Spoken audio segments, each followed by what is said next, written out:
Oh my word, Japan just slammed the door in all of our faces. Let's find out what's going on in the land of the rising sun. Welcome to the Asian News Review.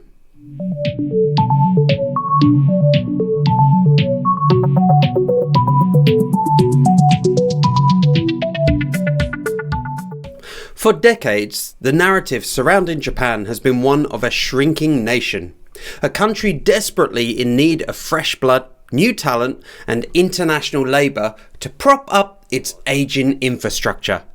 We've seen the introduction of the specified skilled worker visas, the expansion of the technical internship programs, and a general sense that while Japan was culturally protective, the door was at least being propped open by economic necessity. But the wind has changed. If you look closely at the recent proposals coming out of the Japanese government, it's becoming clear that the era of easy entry and low-cost stay is coming to a definite end. We are witnessing a fundamental pivot in how Japan views its relationship with the outside world. This isn't just about administrative updates, it's a calculated move towards a more restrictive, high-barrier immigration model that mirrors a growing right-wing sentiment within the country. The most shocking headline to come out of the proposed changes involves the cost of permanent residency. For years, the administrative fee for a PR application in Japan has been a relatively negligible 10,000 yen. It was a fee that suggested the government, while strict on requirements, wasn't looking to profit from your desire to stay in Japan. However, new proposals suggest hiking those fees from that modest 10,000 yen to as much as 300,000 yen. That's not a marginal increase at all. That is a 3,000% jump. It's a financial wall being built around the Japanese dream. When a government increases a fee by that magnitude, they aren't just trying to cover administrative costs, they are sending a signal. They are signalling who is welcome and, more importantly, who is not. This move, combined with the establishment of a new pre-entry immigration checks similar to the US ESTA system, tentatively called the JESTA, suggests that Japan is moving to a filter-first mentality. To understand why this is happening now, we have to look at the political landscape. Over the last 10 years, we've seen the perceived failure of open border policies across Europe and North America. Whether or not those policies actually failed is a matter of intense debate. But in the halls of the Japanese Diet, where the government meets, and among the Japanese electorate, the perception is what matters. Japan has watched the social friction in countries like Sweden, France and Germany, and the consensus among the conservative elite is not here. This sentiment has been weaponized and amplified by the rise of the Sanseitou party. While still a relatively small player in terms of total seats, Sanseitou has been incredibly loud in the digital space. Their platform, which leans heavily on traditionalism, sovereignty, and a healthy skepticism of globalization, has struck a chord with a segment of the population that feels Japan is losing its identity. They've managed to pull the Overton window of Japanese politics further to the right.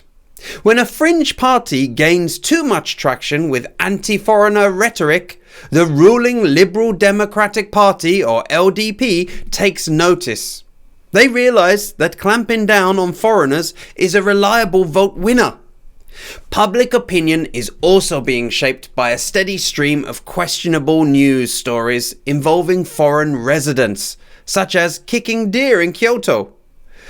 Whether it's reports of unruly behaviour in tourist hotspots like Shibuya or Kyoto, or more serious reports of crime within specific foreign communities, these stories are often given disproportionate airtime. They serve to reinforce the narrative of social disharmony in Japan. In a country that prizes the wa, or social harmony, above all else, even a small amount of friction is seen as a systematic failure. This brings us to an interesting philosophical crossroads. There is a valid argument to be made that bringing structure to any system with multiple contributors is a positive thing. Systems thrive on clear policy and firm boundaries. When you have a society, you have a collective project. If that project relies on consensus and shared values, then having a structured immigration system that ensures newcomers are invested and aligned with the social values can improve social cohesion. You could argue that creativity works best with a single contributor because it doesn't require consensus, but a nation state is not a solo project. It's a massive multi-contributor engine. However, there is a fine line between improving structure and enacting hostility. A jump from 10,000 yen to 300,000 yen for residence fees will be seen as many as a move towards the latter. This is a hostile approach to globalization and friendship. By making the cost of entry so high, Japan is effectively saying that residency is a luxury good. This will have a profound impact on the types of work that foreigners do in Japan and the companies that sponsor them. Up until now, Japan has relied on a wide range of foreign labour, from high-level engineers to convenience store staff to construction workers. If the path to long-term residency becomes prohibitively expensive, the quality of applicants, at least in financial terms, might go up, but the volume will plummet. Large corporations might be able to swallow a 300,000 yen fee for a star executive, but what about the small to medium-sized enterprises that are the backbone of the Japanese economy? They're already struggling with a labour shortage.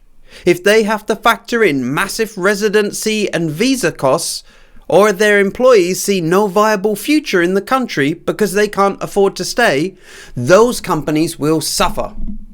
There's also the issue of international investment. Investors like stability, and they like talent. If Japan becomes an island that is not only geographically isolated, but administratively isolated, it becomes a less attractive place for global capital. Isolation brings its own set of problems: economic stagnation, a lack of innovation, and a demographic death spiral that no amount of right-wing rhetoric can fix. Perhaps the most unfair aspect of this proposal is the lack of parity.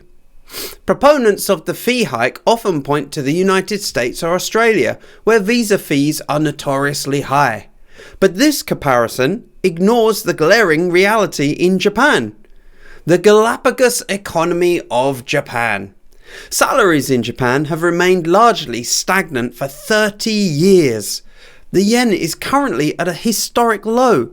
A 300,000 yen fee in Tokyo does not represent the same percentage of a worker's income as a similar fee would in Sydney or New York. To ask for global prices on a local salary is a recipe for exclusion.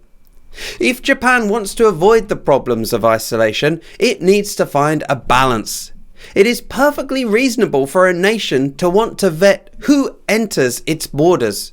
It's reasonable to want to ensure that those that stay are contributing to the social fabric.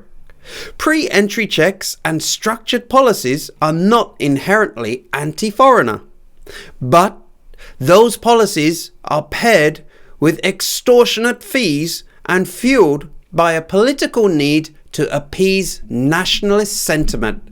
In that situation, you risk burning the bridge before everyone has crossed. Japan stands at a turning point. It can choose to be a structured, cohesive society that welcomes those who are willing to invest their lives into the country, or it can become a gated community that is too expensive for the very people it needs to survive. Balance and understanding should be the priority. Social cohesion is built through integration and fair treatment, not through financial barriers and a move towards the fringes of political discourse. If the goal is a stronger Japan, the answer isn't just higher fees. It's a more sustainable version of a modern, international Japan. And that's what it should look like. Because if the cost of staying becomes too high, the best talent won't just complain, they'll simply go somewhere else. And that is the loss Japan can't afford. Let's remain hopeful that cool heads can prevail and that new schemes will be fairly measured and reviewed by its successes and impact rather than the ideology behind it. If you enjoyed listening to this review, please show your support by hitting the bell icon below and the like button. That's the view from this side of the horizon today. Catch you in the next episode. Bye for now.